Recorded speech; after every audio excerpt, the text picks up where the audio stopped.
ಏಪ್ರಿಲ್ನಲ್ಲಿ ಸಿಂಹರಾಶಿಯವರ ಭವಿಷ್ಯ ಹೇಗಿದೆ ಅಂತ ನೋಡೋಣ. ಏಪ್ರಿಲ್ 2026ರಲ್ಲಿ ಸಿಂಹರಾಶಿಯಲ್ಲಿ ಜನಿಸಿದಂತಹ ವ್ಯಕ್ತಿಗಳಿಗೆ ನೋಡಿ, ಈ ವಾರ ಮಿಶ್ರ ಫಲಿತಾಂಶವನ್ನು ನೀಡುವಂಥದ್ದು. ಈ ಒಂದು ಏಪ್ರಿಲ್ ತಿಂಗಳಲ್ಲಿ ಮೊದಲ ವಾರ ಸ್ವಲ್ಪ ಮಿಶ್ರ ಫಲಿತಾಂಶ ಕೊಡುತ್ತೆ. ತಿಂಗಳ ಆರಂಭದಲ್ಲಿ ನಿಮ್ಮ ಆರೋಗ್ಯ ಮತ್ತು ಸಂಬಂಧಗಳಿಗೆ ಸಂಬಂಧಿಸಿದಂಥ ಕೆಲವು ಸವಾಲುಗಳನ್ನು ನೀವು ಎದುರಿಸಬೇಕಾಗಿ ಬರಬಹುದು. ಅದರಲ್ಲೂ ಕೂಡ ನಿಮ್ಮ ಆರೋಗ್ಯದ ವಿಚಾರದಲ್ಲಿ ಎಚ್ಚರಿಕೆಯಿಂದ ಇರಬೇಕಾಗತ್ತೆ. ಅದರಲ್ಲೂ ಕೂಡ ಕುಟುಂಬ ಸದಸ್ಯರ ಜೊತೆಗೆ ಮಾತನಾಡುವಂಥ ಸಂದರ್ಭದಲ್ಲಿ ಹೆಚ್ಚಿನ ಜಾಗೃತಿಯನ್ನು ವಹಿಸಬೇಕಾಗತ್ತೆ. ಶಬ್ದಗಳ ಮೇಲೆ ಎಚ್ಚರಿಕೆಯನ್ನು ವಹಿಸಬೇಕಾಗತ್ತೆ. ಮತ್ತು ಈ ತಿಂಗಳ ಆರಂಭದಲ್ಲಿ ಋತುಮಾನದ ಅಂದರೆ ಈಗ ಬೇಸಿಗೆ ಆಗಿರೋದ್ರಿಂದ ಋತುಮಾನದ ಕಾಯಿಲೆಗಳಿಗೆ ಅಂದರೆ ಬೇಸಿಗೆಯಲ್ಲಿ ಬರುವಂಥ ಸಮಸ್ಯೆಗಳು ನಿಮ್ಮ ದೈಹಿಕ ಅಸ್ವಸ್ಥತೆ ಆಗುವಂತಹ ಸಾಧ್ಯತೆ ಇದೆ. ಮಾಮೂಲಿಯಾಗಿ ಬರುವಂತಹ ಜ್ವರ ಇಂಥವೆಲ್ಲವೂ ಕೂಡ. ಈ ಕೆಲವು ವಿಷಯಗಳ ಕುರಿತು ನೀವು ಕುಟುಂಬ ಸದಸ್ಯರೊಂದಿಗೆ ಘರ್ಷಣೆ ಮಾಡ್ಕೋಬಹುದು ಅಥವಾ ಮನಸ್ತಾಪ ಆಗುವಂಥದ್ದು, ಭಿನ್ನಾಭಿಪ್ರಾಯಗಳನ್ನು ಕೂಡ ನೀವು ಅನುಭವಿಸಬೇಕಾಗತ್ತೆ. ಅದು ಕುಟುಂಬ ಸದಸ್ಯರ ಜೊತೆಗೇ. ಹಾಗಾಗಿ ಮಾತಿನ ಮೇಲೆ ಹೆಚ್ಚಿನ ಜಾಗ್ರತೆ ಇಡಬೇಕು. ಮತ್ತು ಈ ತಿಂಗಳು ಪೂರ್ತಿ ನೀವು ಸಿಂಹರಾಶಿಯವರು ವಾಹನ ಚಲಾಯಿಸುವಾಗ ಬಹಳ ಜಾಗರೂಕತೆಯಾಗಿರಬೇಕು ಈ ಏಪ್ರಿಲ್ ತಿಂಗಳಲ್ಲಿ. ಮತ್ತು ಎಲ್ಲ ದಾಖಲೆಗಳನ್ನು ಎಚ್ಚರಿಕೆಯಿಂದ ಇಟ್ಕೋಬೇಕಾಗುತ್ತೆ. ನೀವು ಗಾಡಿ ಓಡಿಸ್ತಾ ಇದ್ದರೆ ಗಾಡಿಯ ದಾಖಲೆಗಳನ್ನು ಇಲ್ಲಾಂದರೆ ದಂಡ ಬೀಳುವಂತಹ ಸಾಧ್ಯತೆ ಕೂಡ ಇದೆ, ಅಥವಾ ಬೇರೆ ಏನಾದರೂ ಸಮಸ್ಯೆ ಕೂಡ ಆಗುವಂಥದ್ದು. ಹಾಗಾಗಿ ದಾಖಲೆಗಳ ಬಗ್ಗೆ ಎಚ್ಚರಿಕೆ ಇರಲಿ. ಮತ್ತು ವಾಹನವನ್ನು ಚಲಾಯಿಸುವಾಗ ಡ್ರೈವಿಂಗ್ ಮಾಡುವಾಗಲೂ ಕೂಡ ನೀವು ಎಚ್ಚರಿಕೆಯಿಂದ ಇರಬೇಕು.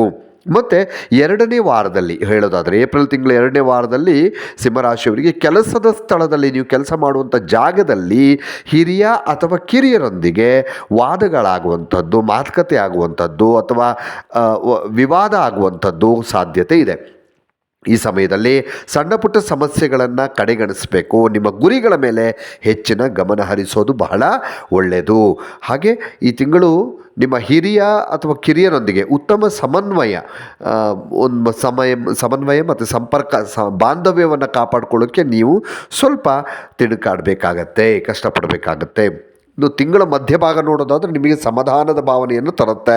ಈ ಅವಧಿಯಲ್ಲಿ ನಿಮ್ಮ ವೃತ್ತಿ ಮತ್ತು ವ್ಯವಹಾರ ಉದ್ಯಮಗಳಿಗೆ ಸಂಬಂಧಿಸಿದಂತಹ ಪರಿಸ್ಥಿತಿಗಳು ಅನುಕೂಲಕರವಾಗಿರ್ತವೆ.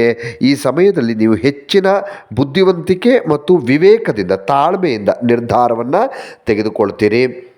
ಬಹಳ ಚೆನ್ನಾಗಿದೆ, ಪರವಾಗಿಲ್ಲ. ಮಧ್ಯಭಾಗದಲ್ಲಿ ನೀವು ಮನೆ ಕೆಲಸಗಳು ಮತ್ತು ಮನೆಯ ಜವಾಬ್ದಾರಿಗಳಲ್ಲಿ ತುಂಬ ಕಾರ್ಯನಿರತರಾಗಿರ್ತೀರಿ. ಮತ್ತು ತಾಳ್ಮೆ ಬಹಳ ಮುಖ್ಯ ಆಗಿರುತ್ತೆ ಈ ತಿಂಗಳಲ್ಲಿ ಈ ಒಂದು ಸಿಂಹರಾಶಿಯವರಿಗೆ. ಇಲ್ಲಾಂದರೆ ತಾಳ್ಮೆ ತಪ್ಪಿದರೆ ನೀವು ತಪ್ಪಾದ ನಿರ್ಧಾರವನ್ನು ತೆಗೆದುಕೊಳ್ಳುವಂಥದ್ದು ಅಥವಾ ಯಾರ ಜೊತೆಗಾದರೂ ಜಗಳ ಮಾಡಿಕೊಳ್ಳುವಂಥದ್ದು ಕೂಡ ಇರುತ್ತೆ. ಹಾಗಾಗಿ ತಾಳ್ಮೆ ಬಹಳ ಮುಖ್ಯ.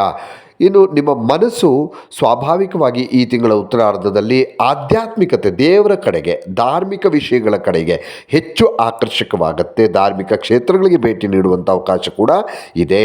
ಮತ್ತು ಈ ಅವಧಿ ತೀರ್ಥಯಾತ್ರೆಗೆ ಅಂದರೆ ಧಾರ್ಮಿಕ ಕ್ಷೇತ್ರಗಳಿಗೆ ಹೋಗೋದಕ್ಕೆ ಒಳ್ಳೆಯ ಅವಕಾಶವನ್ನು ತಂದು ಕೊಡ್ತಾ ಇದೆ. ಸಾಮರಸ್ಯದ ಸಂಬಂಧಗಳನ್ನು ಕಾಪಾಡಿಕೊಳ್ಳೋದಕ್ಕೆ ಸಿಂಹರಾಶಿಯವರು ತಮ್ಮ ಮಾತು ಮತ್ತು ನಡವಳಿಕೆ ಈ ಎರಡೂ ವಿಚಾರದಲ್ಲೂ ಕೂಡ ಬಹಳ ಸಂಯಮ ಅಂದರೆ ತಾಳ್ಮೆಯನ್ನು ನೀವು ಹೊಂದಿರಬೇಕಾಗತ್ತೆ ಸಿಂಹರಾಶಿಯವರು.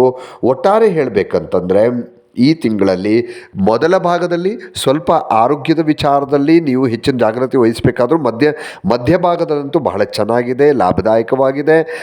ಮತ್ತು ಈ ತಿಂಗಳು ಇಡೀ ನೀವು ಸ್ವಲ್ಪ ಜಾಗರೂಕರಾಗಿರುವಂಥದ್ದು, ವಾಹನದ ವಿಚಾರದಲ್ಲಿ ಹೆಚ್ಚು ಜಾಗರೂಕತೆ ವಹಿಸಬೇಕಾಗುವಂಥದ್ದು.